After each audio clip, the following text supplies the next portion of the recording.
So, Mr. President, before you go, I want to let you know that in your cabinet, currently we are having so many incompetent cabinet secretaries. For instance, let me give you an example of your friend, Kipchumba Murkomen.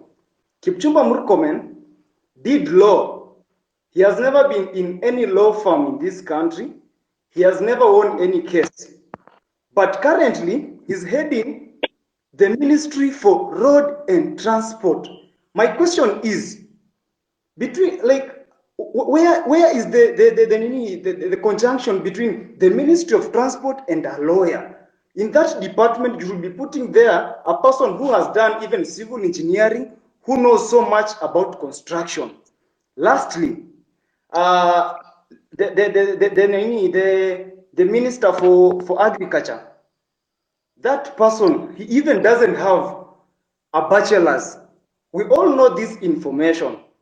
We have the government's website and we Google, we see this information. So, Mr. President, if you are going to give us those people who are incompetent, then we are totally doomed.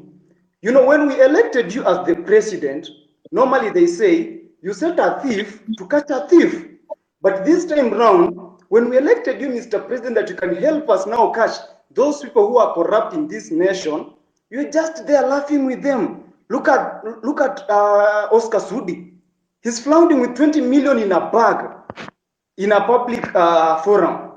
I'm even told that there is one of the cabinet minister who was caught in Dubai with 20 million cash, and you actually came through him, so he wasn't taken to a court somewhere or arrested.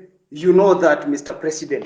Personally, where I sit, I want to pay my rent by 10th. But because I finished campus, I don't have any job anywhere. I'm just here in the city seated. I will not be able to pay that rent because you promised to give us the jobs. But when we elected you, you are now telling us that in the next 1 year, we are not going to employ the youth. Mr. President, do you think that one is not a lie? Lastly, the other day you said, when you were questioned about the boy who was shot, you didn't know whether he was alive or dead. But now you know that the person who shot that boy is not the police officer. Mr. President, do you think that is a reality? That one is not a reality. I'm very angered person because every time we get to those public offices, we are treated like trash. And that's why the other day I was even on the forefront. You can watch the videos. I was on the forefront in those protests to demand for my right. And now here, Mr. President, you are just taking us through the corners. You are not even going straight to the point. Kindly go straight to the point. When you are asked about the person who is corrupt, you say, this person is corrupt. He has been working with millions of money. Tell us, Omanga bought 60 with 50 million a vehicle which is flaunting now on social media. Apart from that, tell us that this fertilizer was fake. Even as much as it was dropped from 7,000 to 2,000, it is full of soil. So why are we playing games with the public money, with the money that our mothers and fathers are going through sweat to get it, Mr. President? Wherever we are not happy. And of course, if these things are going to happen this way, then come 2027, we are going to come out in large numbers, Mr. President.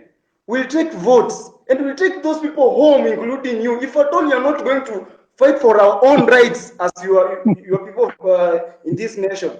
Thank you so much. I'm very angered, Mr. President. Thank you. Thank you, my friend Martin. I understand your anger, and you are perfectly in order to be angry because the situation where you're in, out of university, without a job, is something that I have lived through myself. In fact, when I finished university, I did not get a job until I was elected as a member of parliament. But that's not for another day. But let me tell Martin that next week, for example, as part of our housing program, just hold on. As part of our housing program, we will be hiring 3,600 professionals like yourself. I want to challenge you, Martin. There will be an advertisement next week for engineers, architects, quantity surveyors, and many in the construction field, because we are looking for people who are going to work with our professional firms in our housing program. Let me also tell you, Martin, that we need to separate the issues that are correct and the issues that are fake news. The issue of some minister being found in Dubai, I don't know, last week with $200 million or something is fake news. That is not true. On matters to do with people you have mentioned were in different areas, today, I am here as a scientist, right? And many other people are doing many things from fields they did not necessarily train in. Because at a certain level, it is a management issue. It is a leadership issue. It is an issue about leading an organization. So I have heard you on some of the incompetent people you have said, some of the corrupt people you have said. I have listened to you. But let me say this to the public. Of the fertilizer that we supply to the Kenyan public, almost 6 million bags, 20,000 bags were the ones with a challenge. We isolated the 20,000 bags. It is not even 1% of the fertilizer that we supplied to the Kenyan public. I do not want an impression to be created as though the fertilizer we supply to the people of Kenya in millions had any challenge. And when we detected a problem with the 20,000, we not only recalled the ones that had not been sold, but we made sure that our Nini is on Google Map. I made sure that any farmer who had used fertilizer that was not correct was compensated. They were given an extra bag of fertilizer for them so that they don't end up in losses.